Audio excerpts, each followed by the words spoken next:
Hey, Ryan, are you good to go? Yep. Okay. Well, hello, everyone. Welcome to Be a Tech Star. Our webinar is a response to COVID-19. We look forward to sharing some tips and tricks to really elevate your skills on the virtual platforms. We've got a great set of panelists for us today, and so you don't feel like you're new at this. I'm sure everyone has really implemented these tools, so we're really focusing on those that, yes, have implemented tools to plan, collaborate, and meet virtually in the time of COVID-19. So we will be giving you some advanced tips, and I will hand it over to Cami Welch, our president of the Arvada Chamber, to give a welcome. But before I do that, just want to remind you, we are going to record the webinar today. You can see who's in the chat box, and please do send questions in that chat box for our panelists. We'll have a Q&A section at the end of it. So Ryan, I will be monitoring that, and Ryan will be moving through the PowerPoint today. So please just ensure that your microphone is on mute to reduce some background noise, and that recording will be sent after we are done today. So yes, Cami, I'll hand it over to you. Awesome. Thank you, Molly, and good morning, everybody. Thank you so much for joining us for this webinar. Like all of you, we have also been kind of thrown into this world of technology and Zoom and virtual meeting planning, and it's been quite the opportunity for learning. And so we're really excited about today and kind of taking all of our skills to this next level as we all become experts at virtual interactions. We hope today is an opportunity for you to glean some necessary tools to help you be the best you can be through that. As an organization, hopefully you all know this by now, we are committed to your success as we gear toward reopening and recovery. And so if there's anything we can do to support you during this time, please let us know. We are open to ideas and innovations and opportunities to make sure that you're continuing to thrive. So please reach out if we can help you. And I hope that everybody enjoys today's webinar. Thank you, Molly and Ryan, for putting this together. It's going to be fantastic. All right, thank you so much, Cami. I will hand it over to Katie Shiverdecker, who is our presenting sponsor today for TDS. Katie. Yeah, hi, I'm Katie Shiverdecker. If anybody doesn't know me, I am the Senior Marketing Administrator for TDS, which probably no one knows me because right before this pandemic, I moved here. So didn't get, I think I met some people like once, but it was a good time. But yeah, we are happy to be sponsoring today's webinar, as well as to kind of just inform all of you guys about some exciting upgrades that we have being implemented into the Arvada market. I'm sure as you all have noticed that as more people are working from home, the network speeds have begun to slow down. We have taken notice of this. We have gone ahead and implemented a bandwidth increase. So within the next couple of weeks, you should be noticing that our speeds are increasing, going back to normal. And I think that should be completed either next week or the week after. But also in addition to our bandwidth increase, TDS will also be rolling out some new products this year. The first is going to be an ultra 1 gig internet speed, where customers can get up to speeds up to 1 gigabyte per second. Very exciting. Obviously, everybody likes faster speeds. And then our second product that we're going to be rolling out this year is our TDS TV Plus. With TDS TV Plus, we will have a dozen different upgrades, such as cloud DVR storage, voice-controlled remote controls, cell phone app capabilities, and you can watch TV anywhere with that. And then we'll also have some Wi-Fi set-top boxes that can be functioning towards more than one TV. So all very good things. We're very excited about it. Hopefully our services can just continue to get better throughout all of these upgrades. So we're happy to be a part of the Arvada community, and we're very thankful to have the chance to support today's webinar. So thank you for your time. I guess that's it for me. Great. Thank you so much, Katie. And thank you to TDS for sponsoring. We really appreciate it. So we appreciate it. Thank you. All right. So we are moving into our categories. So we'd love to give you some tips, tricks on how to plan, collaborate, and meet like an expert. So first up, we have our plan expert. That is Denny Basham. So Denny Basham is the co-founder of Subsilio Consulting, a reputation-focused digital agency. He has a global MBA from Thunderbird School of Global Management and has spent decades working with startups and small and medium-sized businesses. He and his wife and co-founder Jana, along with their 2 dogs, currently reside in Denver. Thanks so much for joining us, Denny. Thanks, Molly, and thanks so much for having me, and thanks to Ryan for putting this all together, and you as well, and for Cami putting this all together. So thanks so much to the Chamber for all that you do.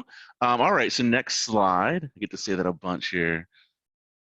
So I was working on this on Friday, and it was started as 5 top features, turned into like 11 or 12. Anyway, so I don't know if any of you have used ClickUp. I know the Chamber uses it now. We've been using it for almost a year now, and moved over from Teamwork Projects. So you can read this, but it is a cloud-based application designed for process and task management, which is a little different than project management, by the way. So look up task management to see where the differences lie. You know, it really is any companies from small to big can use it, and it has some really great collaboration tools, the task assignment and statuses that are custom. We'll talk about that too. Alerts, also now a global inbox, which has been in there for I think 6 to 8 months now.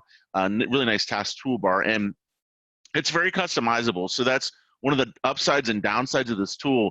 So you'll see at the end, but I really recommend that you figure out your processes before you try to dive in and put it all in here at once, because there's a lot to it. But that customization is the best part of it. So you can customize views and tasks and the entire workflow, and even how your team interacts. They just put in automation recently, in fact, and that's in beta right now. So there's a lot of cool stuff in ClickUp. Next slide. All right, so this is a quick peek. This is actually our ClickUp. This is our frontline task list management. We actually use this to manage all of our client tasks. So you can see our digital ads, social media, reputation, website, all the kind of stuff that we generally do in here. We're managing everything in here. These are repeating tasks where we actually create social covers. You can see in here, for example, and we do this right inside ClickUp. So this is actually the task level view of our company. So if you go to the next slide, you'll kind of see the little bit more on this. So this is a task overview. This is kind of the heart, in addition to the different views, the list view in particular, the board view, and the box view. The task view is the heart of ClickUp. And this is, we actually have custom statuses. It starts off with a kind of a concept, goes in progress. This is actually in a confirmed stage where someone's done a reputation video. You can see there's a description on the left-hand, I keep pointing, on the left-hand side. You can see we even embed URLs in here, phone numbers, kind of everything. This is a live one. We also have custom fields in here, so we know who the designer is, who's editing, who's posting on media. In this case, there's just a final reviewer and a designer that creates this. You can see there's comments on the right-hand side as well. You can also see we do time estimates up at the top. So we estimate this task is going to take 1 hour and 30 minutes. We track time in this, and we set a due date. And then this one actually repeats every month. We have labels up there as well, so you can see every client gets a label, so we can search on them. This repeats every month on the 15th. It's due on the 15th. And then this is also a rep video. ClickUp is a little bit like Asana. By the way, I always say ClickUp is like Asana and Trello had a baby. So we actually started looking at Asana initially, in addition to other products. We were trying to move from Teamwork Projects, and we found that there were some limitations in Asana, particularly the fact that the board view and the list view weren't tied together was a big limitation. So that's one of the reasons we went to ClickUp instead of choosing Asana. But we did trial Asana, we did trial Trello, and a bunch of other products out there before we chose ClickUp. So next slide. So this is just kind of the bottom. You can see we use checklists. I'm going to talk about this too. Checklists are key to what we do. Every process has a checklist with it that's tied to a workflow. You can also see comments over here as well, and you can put in comments and assign them to people. It's some of the features we'll talk about. So I just figured showing this live view was really important. You can't really hardly find this for some reason on the ClickUp help area. So I thought I'd throw a live one up here. So you can see we've checked them off. People are assigned tasks and subtasks and all kinds of stuff. So next slide. All right, now we're on the top 11 features. That's right, it ended up being 11. So checklists are the core for us. This is where we actually define all of our processes in terms of workflow. You can see you can nest the checklists. You can also assign items in checklists to individual people. That's one of the things we do. When we repeat a task, the whole checklist regenerates, by the way. So you can see all the assignments over here on the blog post outreach, for example. And then you can also move stuff around in checklists. You can kind of create a checklist and move them around and set them all up really however you want to. So checklists are one of the most powerful features inside ClickUp. We ended up using that instead of subtasks. We use subtasks sometimes or assign comments, but checklists are key. Next slide. Custom task views are huge. We define views. You can see in here there's some custom fields. These are some examples direct from ClickUp where you can color code things. It's a little bit like a Monday.com as well. So ClickUp really has all of the stuff from all the major task management pieces of software out there. So you can see this is a custom view. We have lots of custom views. We have custom views for closed tickets. We have custom views for just general. We define what we want people to see on the screen. So you can define what fields are shown, how they're sorted, and then force your staff into that particular view. So custom views are huge for us. We do it for every single folder. And by the way, I should mention that ClickUp's divided into spaces. So we have a task, repeating thing for client tasks, spaces, folders. Every client gets a folder, and then underneath that, every main task, like say, doing reputation, gets its own list. So that's kind of the ClickUp hierarchy. Next slide. All right, conversations are huge. As I mentioned, you can put comments inside each task. There's also a global conversation view now inside ClickUp. We do still use Slack, by the way. It's one of the big things we do embed ClickUp tasks inside Slack. It'll show it inside Slack, show the roll up or the roll down, whatever it's called, to expand the task inside ClickUp. But there also are significant comments. We assign comments and we track all this stuff as far as how our staff interacts inside ClickUp. And it's great to use comments because that way you can see a history. We also embed things like Google Docs inside ClickUp. Next slide. All right, custom statuses, I already mentioned this. So, what does your workflow look like? Our workflow is generally goes from concept, for example, doing a digital ad, concept in progress, then it gets created, it goes to initial review. By the way, there's a step for initial review and a person assigned to it, goes to an update phase if needed, then goes to a final review. These are actually our workflow stats. This is not ours, but just so you kind of see how we would do it. Then goes to a download, and then if it's a social media thing, for example, it goes to a posting or goes to an actually posting the ad out there as well. So we have custom statuses, and you can see you can define them kind of however you want, but pretty common is content in progress, update, approved, and queued up for posting. So custom statuses are huge inside ClickUp. It's one of the reasons we went with ClickUp. Next slide. All right, so this is also custom boards. It's kind of funny, our designer wanted boards. It's one of the reasons we went with ClickUp, and then she doesn't even use boards. She decided she liked the list view way better than what we did in Teamwork Projects, but these custom boards are really cool. You can embed pictures. Once again, it works with your custom workflow. You can even hide columns that don't have anything in them. So they're in every folder and list, and everything has its own individual board view. So the views in ClickUp are huge, and the ability to customize them by folder, by list, by space is significant. So this is a custom board view. If you love boards, lay it out in a board view. Next slide. Box view is a big one for us, by the way. This is a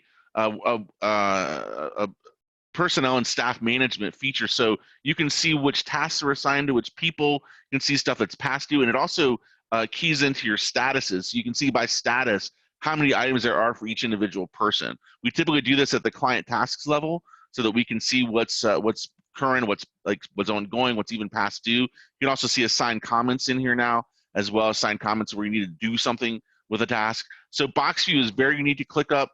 It was in 2.0. It was out of here for a while. Now it's been back for 6 months, and I'm so glad they put this back in. So definitely check out box view if you aren't using it in ClickUp. Next slide. I think I got to speed up. So inbox is also a place where everything gets consolidated. It's all your current stuff due, next stuff coming up due, and even past due stuff, and you can delegate things to other people. Next slide. All right, so doc management. Now ClickUp has the ability to actually manage docs, almost like a wiki. You can even embed Google Docs in here, so Google Sheets, Google Docs, etc. We can also, Cloud App works in here. All the different features that you would expect can be embedded in here. So doc management is extensive. It's really a place where you can manage all your teams and your company's documents. Next slide. Yes, there's 11 forms. I'm just gonna say it's cool. It goes right into your custom workflows and work fields as well. So forms are now in ClickUp. I'm gonna move quicker here. Next slide. Time management's huge for us, by the way. ClickUp does have a native time tracker, unlike Asana in there. But there's also two-way countersync with Google start and due dates. You already saw we use that, as well as time estimates and even Gantt charts, as you love it. We don't use Gantt charts, but a lot of people may need that. Someone's asking how difficult is it to learn and use ClickUp. You can start small, but as I said, I think it's important to map out your processes first. So ClickUp has some great tutorial videos. We made some for our team as well, so they understand what's going on. But ClickUp's really, really good about recording. They actually have a weekly webinar. And by the way, I'll mention it in a second here, that their CEOs on their Facebook group reads every post. So very good support if you want to learn ClickUp. Next slide. Integrations galore. I already mentioned Slack. Google Drive's directly integrated too. So is Dropbox. I also mentioned that you can embed things like Google Drive, Google Sheets and things like that, but you can also embed websites. We've used this for some alerting systems we have, so you can actually drop in URLs in there. You can even embed Cloud App, things like that, snapshots inside ClickUp. By the way, ClickUp does have its own snapshot and video capture technology now built in. Also got Zapier and Zoom. They just added Zoom like 2 weeks ago, where you can go to a task, hit a Zoom icon, and it'll start a Zoom meeting related to just that task. Next slide. All right, so finishing up here. So how to implement, we already mentioned this. Really think through your process first. We created Word documents that map out all of our processes, or most of them. We still have some more we got to finish. The ClickUp feels like a never-ending thing to do. We're always trying to make it better. But we did map out pretty much everything before we started. We involved our team also in the task definition, explained how to use it, and showed them how to use it a lot. We go through and use ClickUp at every staff meeting, and it is critical to get staff involved. And by the way, there's a bunch of templates that you can use to get started. It's where we got a lot of ideas. That's a good place to get started. If you're not sure what to do, just play with it, right? And also, so redo stuff if you must, but as you start to get everything kind of laid out, if you have to make changes, it can be painful, but we're going through some right now that we have to change in custom fields. So as I said, join the Facebook group too. The CEO reads everything, right? Next slide. All right, so we consider it one app to replace them all. That's what they say. It is free to get started. By the way, that question already came up, cost. We do pay for our plan. We recommend a business plan. There's just some features in there that we needed, and we'd like to support great software. So we do recommend a business plan, but you can get started for free. And there are free trials. We started off with I think our trial was like a month. I think they do 7 days, but we just kept extending it. So, feel free to play with it. They'll give you a longer trial if you need it. And we do have a sign-up link here at subsilio.io/ClickUp. If you go there, you can sign up directly from there. And it does benefit us too a little bit, just because we love ClickUp. So, and I think that's it for me. Fast enough? Thank you so much, Denny. Yeah, that's what a powerful planning tool. There's one of many out there. So if you have those specific needs, that might be an awesome tool, and it might take a minute or two to get everyone on board with it. So yeah, that's a great tool. Thank you so much for sharing. Thank you very much. All right, yeah, awesome. Okay, so next up is our Collaborate expert, Sara Fulmer will give us some info on Slack. So Sara Fulmer is the CFO and marketing manager of Mondo Solutions, where she handles finances, does graphic design, social media, newsletters, web design, manages custom accounts, and much more. Her early career started in financial advising, but her love for marketing, design, and finances placed her at Mondo. She loves the outdoors, hiking, swimming, and camping. Thank you, Sara, for joining us. Yes, thank you for having me, and thanks for putting this on. So I am going to chat about Slack. It's been mentioned a few times. So brief overview, if you don't know what Slack is. It's basically an instant messaging channel that is a replacement of email. That YouTube video right there is their video explanation. It's a couple minutes long, so if you don't know what Slack is, that's a great resource for you to check out. So essentially what it tries to do is take your email and it turns it into a message. an organized message, so you don't have these long email chains. So you're taking those inboxes and turning them into channels. So I'll explain what these channels are and how they're organized here in a bit. Some reasons to use Slack is they have great security, scalable, it's very manageable, has extensibility, organization, free options. If you don't have a paid plan, you can still use a free one, and users tend to love it. I do myself as well, and I think a lot of people on Slack do too. What industries or companies should use Slack? It's meant for everyone. It's very customizable. You can make it work for whatever industry, whatever size team you have. If you need clients involved, partners, anything like that, it is extremely customizable. And the list on the screen there is just some that they mention on their website. But again, it's very customizable and anyone can use it. Next slide. So some of the main features of Slack are channels, which I've mentioned before. So channels are where you're going to organize your conversations. These channels can be defined whatever makes sense for your industry, your company, whoever's involved. I have a little screenshot of how ours are organized. These channels are actually the hashtags. So you see a general one in that screenshot. That's the actual channel. You can organize your channels into these little drop-down folders just so you know where everything exists. I have ours separated into client channels. So these client channels are all of our channels that have our customers in them. So we interact with them. They're not internal by any means. Only the internal people are in the channel that need to be. And that's also the best part about channels is you can add whoever is relevant to that conversation, that topic, whatever it might be that you title that channel. We also have client internal channels. So that's just for us internally, Mondo employees only, or if we have anyone else that needs to be involved that is internal use, not client facing, that's where those channels exist. And then we also have our just strictly internal channels. So anything that's generic, operational stuff, things like that, that's where those live. Again, these can be customized to any industry, any size business, anything like that. And you can organize them how it best fits for you and what your conversation topics need to be. The channels are basically just there to keep everything organized. So you're not talking about things that aren't relevant in a different channel or a different thread. You know how those long email chains can kind of get out of hand and you get on different topics and the subject line doesn't match anymore. You miss all the conversation from the 15 emails before and you have to figure out what it was and who said what.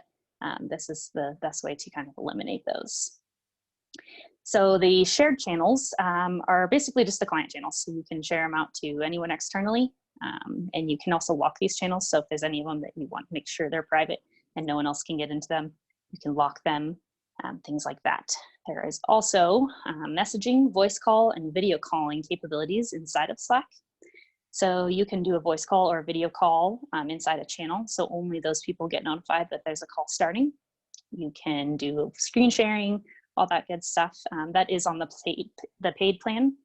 However, the free plan does have some of those features too. And I think they're enrolling some more coming out, but that is a capability. There's a search function. So if you ever lose anything or can't find it or can't remember what channel it was in, you can search, which is great. There's file sharing. So if you need to upload images, PDFs, any size files, we can throw it in there. It's actually great because you can upload large files that typically can't be sent through email. And you can throw them in Slack and get them to the right people instantly.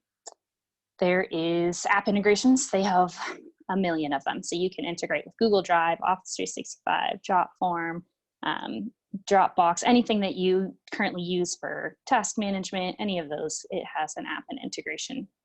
As Denny was mentioning with ClickUp, you can easily send tasks to ClickUp and then vice versa. You can share things within Slack. They have that for a lot of applications and they also have an API, so you can pretty much connect it with anything. So some of the reasons, which I've already mentioned, of how it replaces email is mostly organization. So getting rid of those long email chains, as I mentioned before, it's a lot quicker. People tend to respond faster. You can set your notifications so you're getting information during your work hours. If you have teams that are working in different hours, different time frames, that's a great way to connect and make sure you're all on the same page. And then they have free applications for every, desktop, mobile apps, iPads, Macs, Windows, it doesn't matter. They have a free application for all of them. So you can sync everything across all of your technology and whatever you use. And then you don't have to switch tabs anymore. So if you're in an email and you're trying to click links or blah, blah, blah, trying to find files, You don't have to go find your file management system. It can all be in one channel in one place. So it eliminates that. Next slide. Some more features. So it's very secure. It has identity and device management. So if you have large teams where you need to make sure that you're in control of what they're using, what's on their devices, if you supply their phones, whatever that might be, they do have that capability. They have data protection, all of your main security that you would need and might be worried about, they definitely offer and have. So the client, partners, and guests section, this is actually really helpful for teams that are using, that speak with their clients a lot, or that need to talk to partners who are on a project, or any sort of guest that might be involved in a large project, internally, externally, whatever that might be. I mentioned this before, you can add them into a channel. This just allows you to have everyone in the appropriate space talking about the appropriate conversation in one section, not in multiple. It allows you to keep the right people in the right channels so that you're not involving people who don't need to hear it. I'm sure we've all got those emails where someone hit reply all and you didn't need their answer. So you're reading a lot of things. It eliminates a lot of those things you don't need to see and don't need to be involved in, or vice versa, that you need to be involved in that you may not have been before, just for, you know, a person putting you in the email chain or whatever that might be. So you can invite anyone in and put them in the appropriate channel, and that's a really big feature. So next slide. If you're already using Slack, which a lot of people are, there is a ton of ways to improve how you're using it. I've mentioned some of these, just integrating these, you know, the apps that you're currently using. So if you're using ClickUp or Asana or Monday or whatever that might be for your task management, make sure you add the app to Slack. You can then take anything that comes through in Slack and put it into your task management, create a task out of it. A lot of them go the other direction too, kind of just depends on which application you're using, which software you're using. You can sync it to your calendars, whether you're using Microsoft, Google, anything that you're using, it will probably sync. Definitely the main ones, it will sync to your calendars, so you can add all that stuff in there. Easy access, again, trying to eliminate you switching tabs. So they have a ton of applications that you can connect to. You can connect to your CRMs so that people have access to anyone that you need connected with. So if your employees need to be connected with anyone in your CRM or have access to their contact information, you can integrate those. All of those things are extremely helpful, and it keeps everyone very organized in one place and allows everyone to have the information that they need all in one channel. So I think that is it for my slides. And Slack is great. I highly recommend using it if you're not already, and set it up for your team. Like I said, there's a lot of ways to customize it, but make sure that it works for you and invite the people you need in there and get rid of some of those emails that are no fun to deal with. But that is all.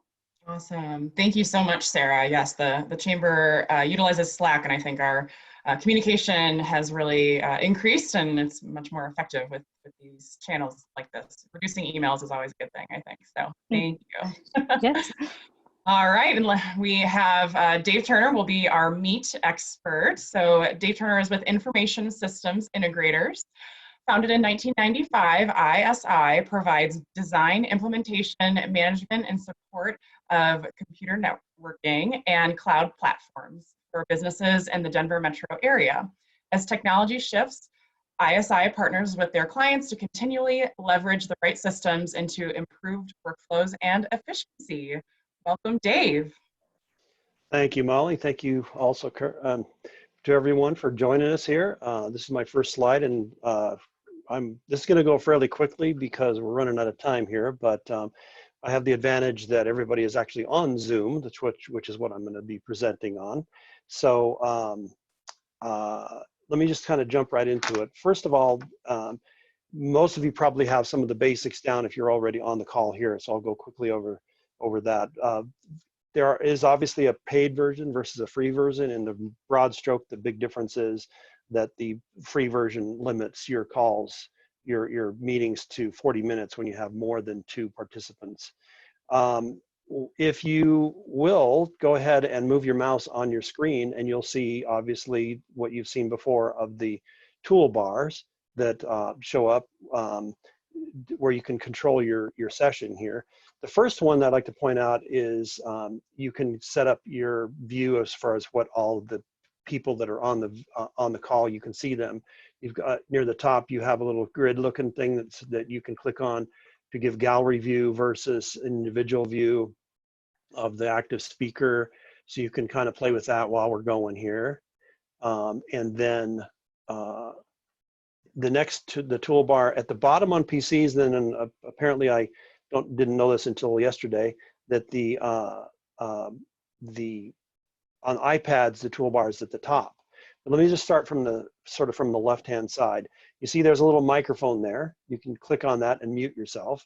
And when you mute yourself, you can see that it mutes, you can see it in the screen where your microphone turns red. Here, see that, how that works. Also, when you push on the little up arrow that gives you choices, you will probably see more than one different kind of device, audio device that's available.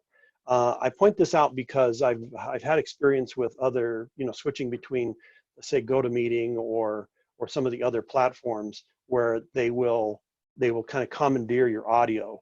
So this is a place you can make sure that you have your audio sources, your headset or your microphone or anything chosen to be available on your Zoom meeting. The next one over, obviously you can just click on it and it will stop your video. See, I've done that. And similarly, you can pull the context menu up, and you can choose from different video sources. If you happen to have a laptop that has a camera in the rear, I happen to be on a Surface device, so I have one in the rear, so I can choose the other side of the camera. I'll also jump into a little bit more advanced feature here called the virtual background. If anybody wants to choose that, you can go in and choose what your background looks like. I'll switch mine back and forth a couple of times to different pictures. One thing that you should know is that this won't work tremendously well unless you have a background, a green screen background. I'm going to turn my video off and I'll show you what I have. Right behind me is basically a tablecloth from the dollar store. And as long as it's green, it will act really well with the background replacement. Let's see, let's move on to some other things. The participants button, you can actually click that and it will give you a list of all the people that are on the call and what their video and audio sessions or settings look like. As you go along here, then chat, we've actually been asked to use chat to ask questions, and this is where you can click on that button and type in questions and or comments between the whole group, or you can even choose individuals. Now let's see, the screen share. Now this is one that I was practicing with, but unfortunately it will not work if somebody else is sharing the screen. So if, is it Ryan? Are you the one that's actually sharing? Could you turn off your sharing for just a moment and we can play with that just a little bit? Okay, now that you have that, you can click on the screen sharing and you will notice a screen that comes up that gives you a choice between sharing your screen, doing a whiteboard, and I'll do a whiteboard just for demonstration purposes. See if I can make that work. Ah, there we go. We can just draw on the screen and use a lot of the different tools that are available. Here's an eraser.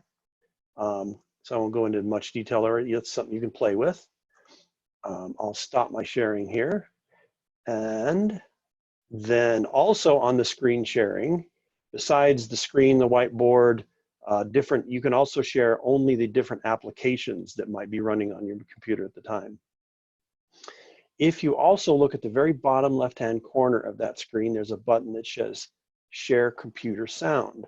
So if you have a soundtrack that you're doing behind you on your presentation, you can share that sound source like a Pandora or a Spotify type of thing. Let's see, recordings. So you can also, there's a record button here, the next one on the toolbar, and in this case, you will see that the host has you have to request permission to actually start the recording. So that is a control that can be done by the host.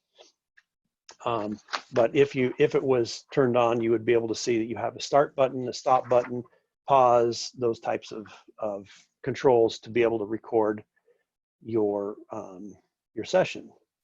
Now, in terms of considerations for hosting a meeting, there are controls which I'm not going to show you here because there's too many of them. But one of the important things is security. We've seen a lot of news articles recently about Zoom bombing, and that's when people started Zoom calls without security codes and IDs. Zoom has changed that default across the board so that you do have to have the codes by default. It's always recommended to have those IDs so you don't have the Zoom bombing problem. There's also breakout rooms, which I'm going to let you all go explore these last few features, where you can actually break out your participants into different smaller rooms. There's also an important part about when you are on the participants as a presenter, you can choose what's called a co-host. And if you're setting up a session such as this one, set up a co-host in advance where that co-host also has your slide deck, because if the host goes offline because the internet goes down, the co-host can pick up where the other one, where the host actually dropped off. That's a good tip. Next slide, if we would, please. This is a list that I put together of some of the more interesting shortcut keys, which I think are really very helpful when using Zoom. If you hit Control A, that your mute will toggle off and on. So everybody go and kind of do that just for practice. And then go ahead and make sure.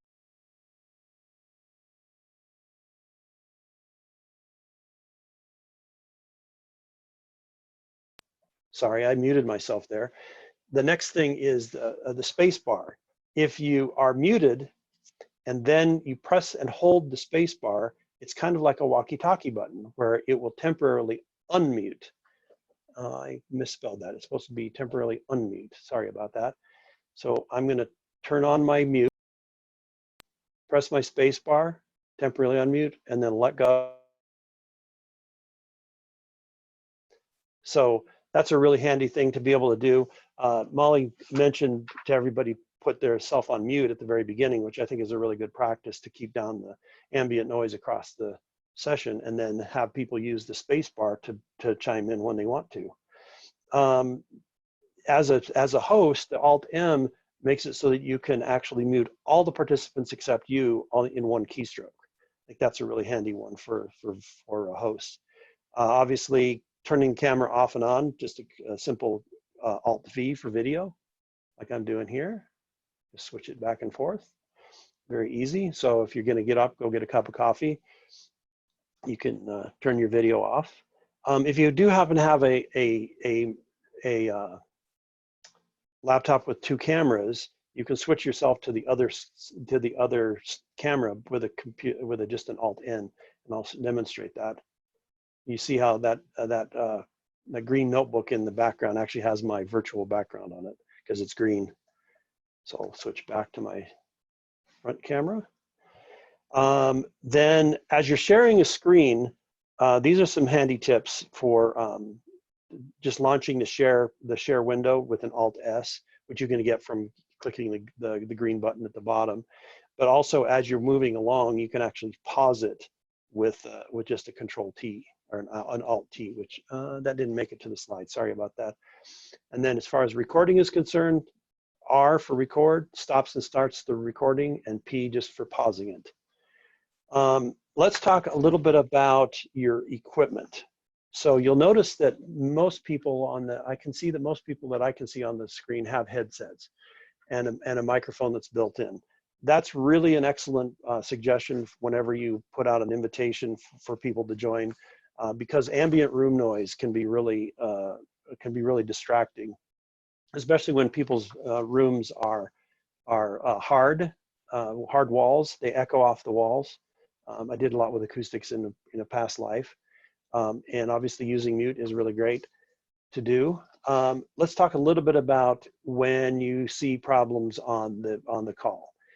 If you see if you see anybody's internet, if you see anybody's video and audio start chopping and getting really choppy like that, that means that their internet connection is having troubles. If you see everybody having that same problem, that means that you are having internet troubles. So if you run into those types of problems, it's definitely something to look in with your ISP. Other than that, let's see, how's my time going here? I'm running a little bit long, I think. Lighting is important. You might notice that my face looks a little bit red, and that it's because my camera, I think, is having some troubles. Looks like I'm sunburned, but I'm really actually not. And lastly, rehearse. Check out how it works and get really used to it before you actually host a Zoom meeting. That's pretty much all that I had, and luckily I didn't have 10 or 15 slides. So thank you very much.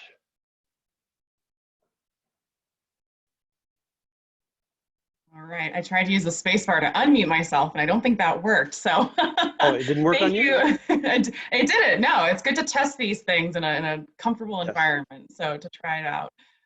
But thank you, Dave, so much. I know Zoom has increased in popularity, or any of one number of those video call tools. Yes. And it has so many features. 10 minutes doesn't really do it. Yeah, exactly. Yes, and I'm sure there's more information out there that folks can learn. So thank you so much. They have lots of videos online that you can actually learn a lot from. Great, very good, awesome. Well, thank you again. I'll kick it over to Ryan, who's our director of marketing. He'll throw some cool tools at you in the next couple minutes. Ryan.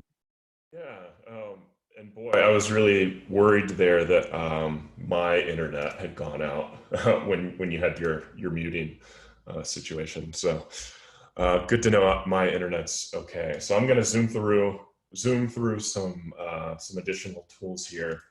Let's talk about organization and notes. So I know Padlet is a tool a lot of our businesses and community members are using now. It's a little bit of a mix between Pinterest and Google Drive. You can create boards of content to share and edit with others on your team.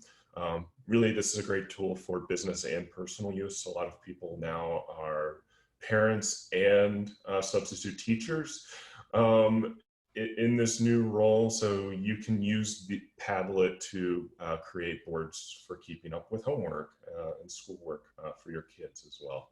So lots of great uses with Padlet. Another organization and notes tool that's really great is Evernote. This is a free tool you can download on your phone as an app or on your computer to take notes and make to-do lists on the go. So I'm more of a pen and paper kind of note taker, but sometimes you are walking the dog and a meeting starts, or you get a call from your boss and you need to take notes on the go. This is a great app to fling open during those calls and take some notes and come back to your office. So take them on the go. Again, this is another great tool to use for your personal life. We're doing a lot more cooking here at the home. So I have basically a to-do list or a checklist for all of our leftovers. So if you're not confident with smell tests, you can use Evernote to log when exactly those leftovers went into the fridge. It's a little handy note there. Employee engagement. So we're all out of the office and working remotely. How do we engage our employees and keep up morale? Blueboard is a tool that allows for employee recognition and incentives powered by hand-curated experiences that you can add into this platform. So as you reward your employees, they can use those points to get in-home, or eventually we'll get to use points for out-of-the-home experiences as well. Another employee engagement tool is WooBoard. This is peer-to-peer recognition platform that allows all the employees to celebrate and sort of gamify, encourage everybody with the jobs that they're doing. So you can recognize your fellow coworkers with doing a great job on a company Woo board. As you're doing presentations, the chamber started using a tool called Mentimeter, which is a real-time polling and data visualization for webinars, social media, except you can throw it into Slack to get real-time polling, and you can create a number of different visual outputs. We really like the word cloud feature, which you can see there on the screen. And you can export the results as an image and throw those on social media. It's a really fun, quick tool you can add. Another presentation tool that everyone should be adding as we're doing more and more virtual communication is an extension in Chrome called Crisp. And it just helps block out some of that extra noise. If you have a dog barking or you're taking a meeting outside and there's a train that's blaring its horn, this will help block out some of that noise in the background. So really quick and easy tool to add on. Another tool that everyone should have is called Grammarly. So we're probably doing more email communication now. We're on Slack. We're in all these other tools writing digitally more. This extension in Chrome actually checks your spelling and grammar as you're typing. It could be a social media post in Facebook that you're typing, and Grammarly will say, actually, this is the correct way to use that grammar. This is one of my favorite tools. Everyone should have this, whether you're writing professionally or personally. This will really help with your compositions. And I believe this is my last tool, and it's Canva. And again, I think everybody should have Canva and be using Canva, whether you have a free or a paid plan. I just want to point out that in the last month with their paid plan, Canva's made all of their images free. So some images were, even with the paid plan, you would have to pay $1 to use some images. All of the images are free now with the paid plan. So if you are using a tool like Canva to create social media posts, as well as having a stock image tool, just use Canva, because you can just pull stock images for free from Canva with your paid plan. I also want to mention you can use Canva to create PowerPoint slides, which we've done before as you're doing more and more digital presentations. And you can use Canva to create virtual backgrounds for your fun virtual backgrounds for your Zoom meetings. One more note on virtual backgrounds. If you would like an Arvada specific virtual background, check out the Arvada Visitor Center Facebook page. Or I guess they have added a few images of Arvada that you can throw onto your next Zoom meeting, so you can have something that contributes to the community. And that's all. That's a quick rundown of 8 tools. Hopefully that was not too quick. We will now go to a Q&A session for all of the experts that you've heard. If you have questions, please throw them into the chat here, and we will try to get to all your questions. Looks like Karen Brown asked me, is this different than the polling done within Zoom? So I believe that's related to Mentimeter, and yes, that is different than polling you can do in Zoom. Mentimeter is a great tool to use in addition to your Zoom meters. So set up some questions in advance. Use the free access with Mentimeter and poll your, we should have done it with this presentation, to be honest, but you can poll your guests and then share the results using Mentimeter. Let's see. Do people use Canva to make backgrounds on Zoom that are one solid color with initials? I don't see why not. That seems like a great. I suppose we're going to try to do virtual business after hours next week, and if everybody had a background with their name on it, maybe their email address, that could be a fun way of, rather than exchanging business cards, to have it right there on the screen. Great idea. Any everyone other green tablecloths, right, Ryan? Right. Come with a green tablecloth. Any other questions for any of our presenters here today? Yeah, I'll throw one out to our panelists. Thank you, Ryan, for those cool tools. They're kind of quick hits to integrate into company culture. And speaking of company culture, for any of our panelists, just a little bit more on, how to address the learning curve with powerful tools. I mean, like ClickUp, there are so many features, obviously, as Denny was going through, and some are more tech, some employees or clients are more tech forward than others. How do you address kind of the learning approach for tools such as ClickUp? Since you mentioned ClickUp specifically, I think the first thing is, as I said, we involved our staff in the process.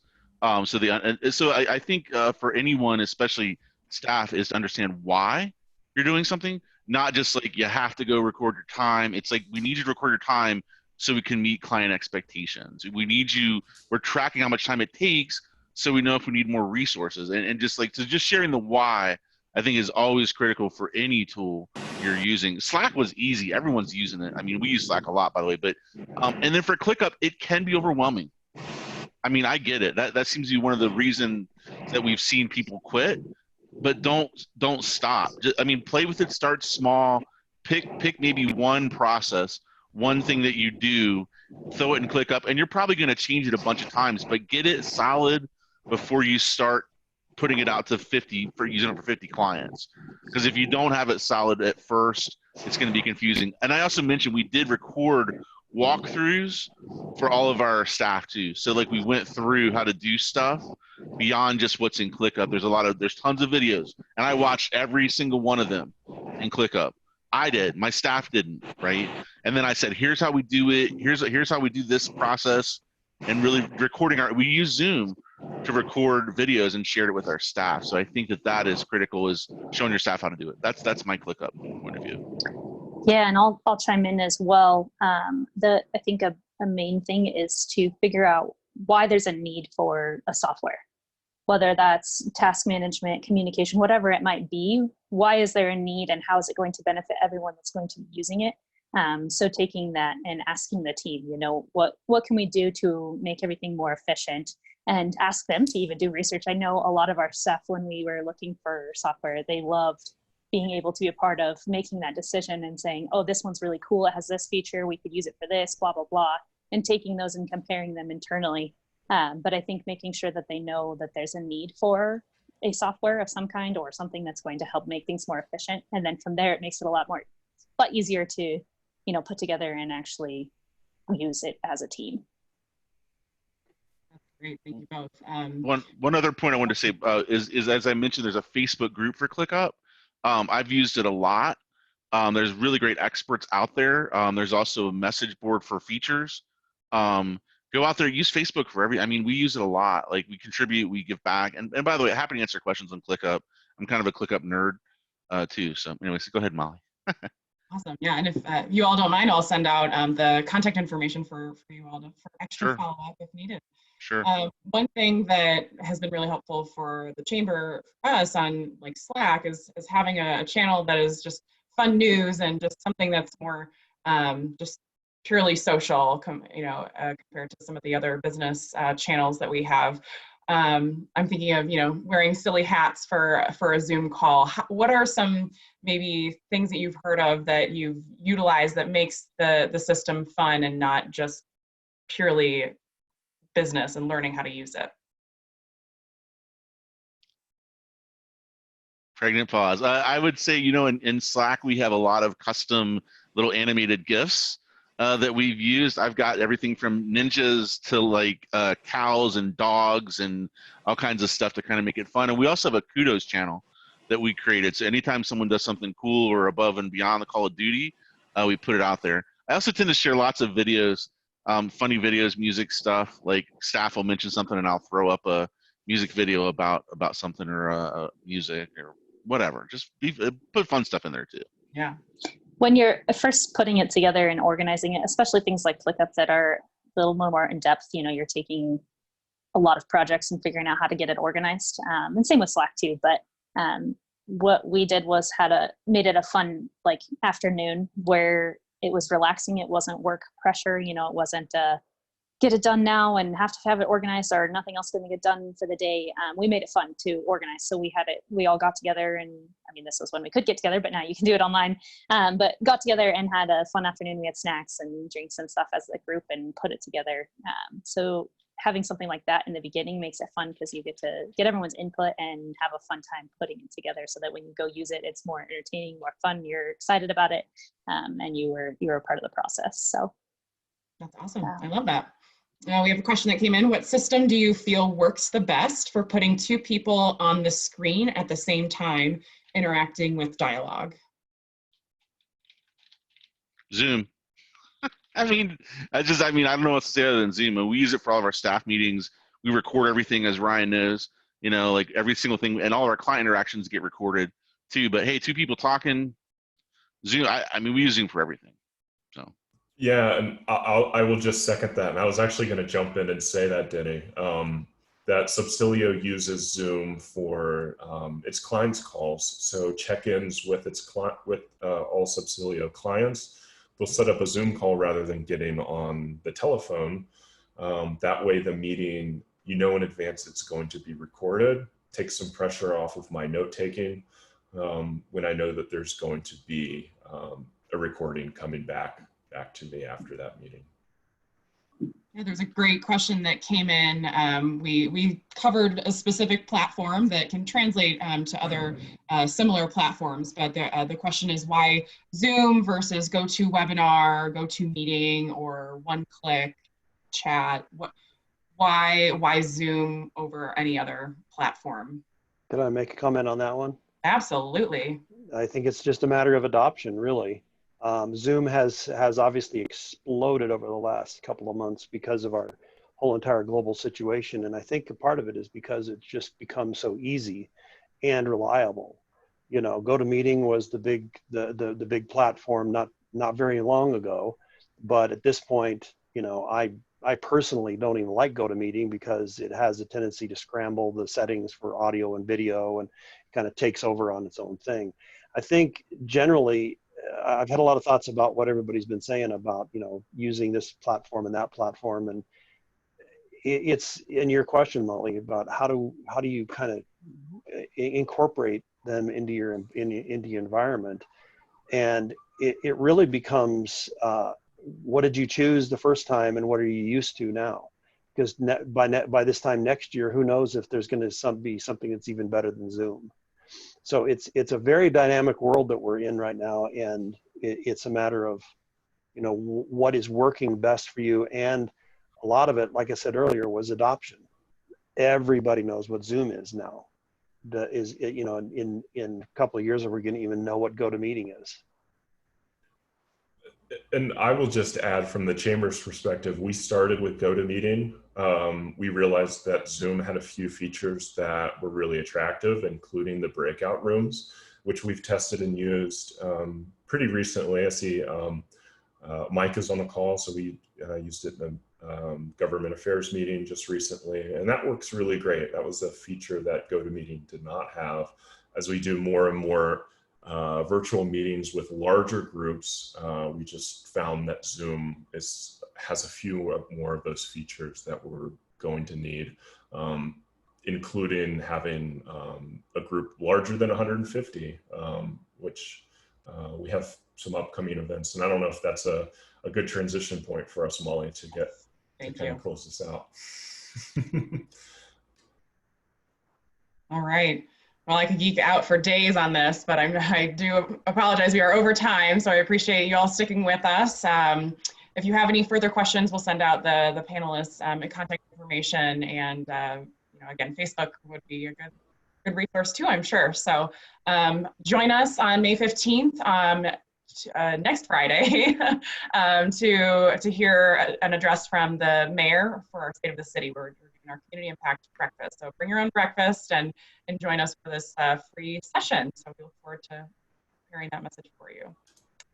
Well, that is all for us today. Thank you so much for joining us. Reach out if you have any questions or any ideas for further topics, panels for our COVID-19 response series. Really appreciate it. Everyone have a great day. Thanks so much. Thank you. Bye-bye. Thank you all.